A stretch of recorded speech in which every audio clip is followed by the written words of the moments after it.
Tingin ko na lang. Hi guys! So, may nag-comment sa YouTube channel natin. Ito yung comment niya.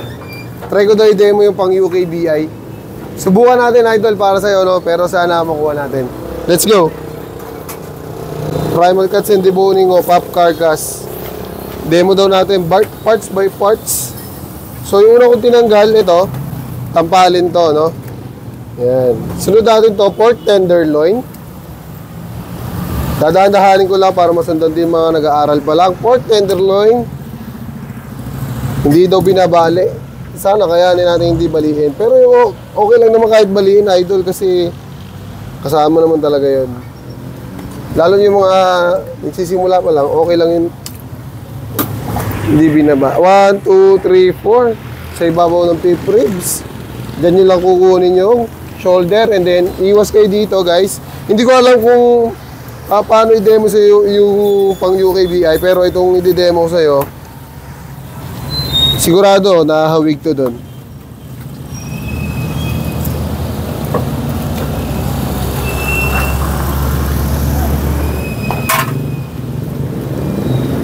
Buhayin nyo lang yung mga laman, balat, at taba. Tapos, hiwain nyo lang to, yung gulugod na yan. Lapit-lapit mo yan, yung gulugod. And then, pag naiwain nyo yung gulugod, ito, pag ganyan. Dahil ang laki ng buto, pag ganyan. Okay? So, iwain nyo ulit sa ilalim. Kailangan may hiwaan nyo sa ilalim. Tapos, pak. Okay? So, tapos na tayo sa primal cuts. So, idol, ang tawag natin dyan ay primal cuts. Pag napaghiwa-hiwalay na natin, no? So, ang tatanggalin natin dito, itong patahin natin.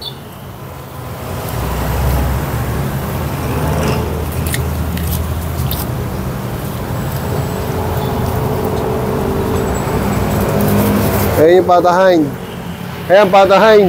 So, pag tinanggal natin to, ang tawag natin dito, patahok and then trotter. Okay? So, tatanggalin naman natin balakang sa palengke, supermarket, pelvic bone, at sa pang-abroad naman to, ang tawag nito ay H-bone. Okay? So, ganyan lang tayo magtanggal ng H-bone. Nilalagyan natin ng laman para mabilis pa rin nating maibenta. Okay? So, yan. Ito naman, ang tawag natin dito, pork dumbbell. Pork dumbbell, bias, or ano ito? Femur bone. Pagdating sa supermarket, sinigang cut. Yan. First layer lang tayo lagi, idol. First layer. Tapos, dagger. Pag nakita na natin yung buto, dagger. Ayan, dagger knife. Tapos, lalagyan mo lang na hawakan dito. Dulo lang ng knife, tip lang. Ayan.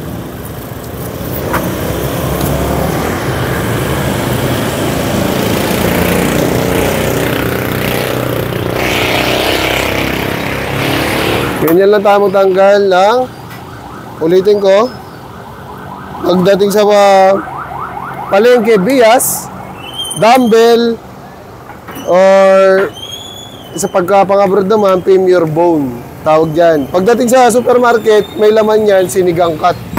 Okay? So, tapos na tayo sa ham leg natin.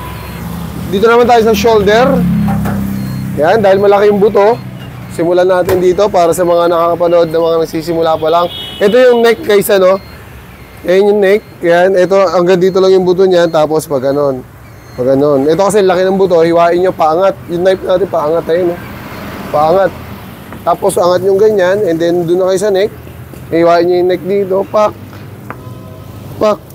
Yan. Pag nahiwa nyo ng ganyan, ikot nyo yung baboy. Hawakan nyo itong neck. Angat. And then, iwain nyo na dito.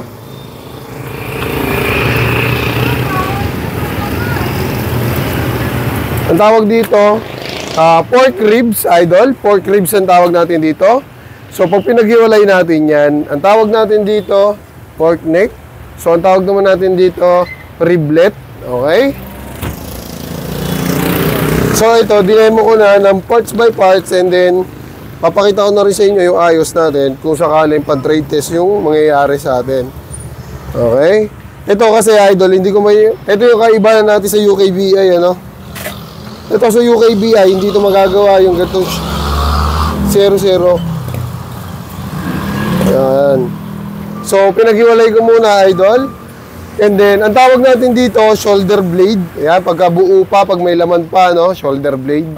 So, paghiwalay lang natin yan. And then, tanggalin natin yung litid sa ibabaw. Ayan, yung litid na yan. Ayan. Pababa. Ayan, pababa dapat. Tapos, para haangat natin itong... Ayan, nakita nyo, haangat mo, pakita mo. Nakaangat na yung soft tissue. Ayan, Ayan, pag nakaangat na yung soft tissue, ito yung layer.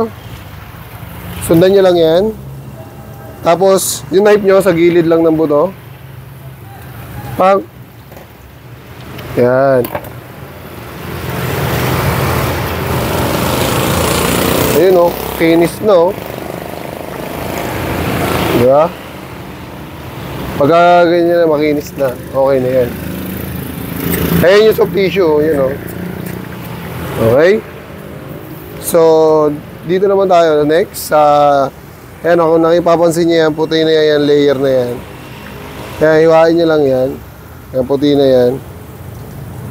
Yan. Tapos hiwain nyo na yung gilid ng shoulder blade. Kahit pa unti-unti lang, aangat yan o. Basta yung knife nyo nakadikit lang sa buto ng shoulder blade, aangat yan. Diba? Ayan. Pasok natin hanggang dulo. Tapos, pagtapos nyan, tulak natin. Ayan. Tapos ito, kung saan tayo nagsimula, doon natin kukunin yung makapal na litid. Ayan. Ikot nyo lang yung knife nyo. And then, may dalawang klaseng technique dito. Pwedeng hiwaan nyo na agad na pa ganon. Pwede nyo kayasin yung mga laman sa ilalim. Ayan, dapat pagkakapit kayo ng shoulder blade dito. Ayan, nakalalay kayo dito. Para ito, nakaangat. Yung knife nyo, hindi mahihirapan ipasok. Okay? Ganun lang kasimple, guys. Lalo na sa mga nasisimula pa lang. Okay? Tapos pag natanggal nyo na yung sa ilalim, hatakin na natin. And 3, 2, 1. Hatak. Ayan.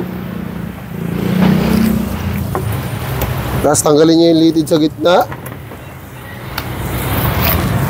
Ayan. Tanggal na natin yung shoulder blade. Pagka ganito, idol, ang tawag na natin dito, paddle bone na kasi wala na siyang laman, okay? Wala na siyang laman, paddle bone na yung tawag natin dyan. Tanggalin naman natin itong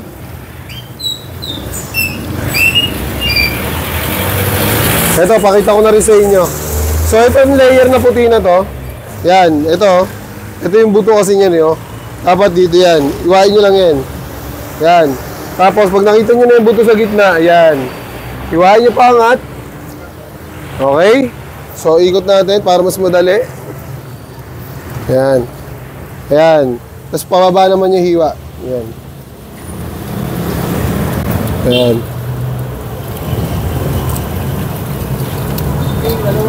Okay. Tapos, angat na. Iwain nyo lang ilalim. Yan. Tapos, hiwa. Pantay lang sa ilalim ng siko.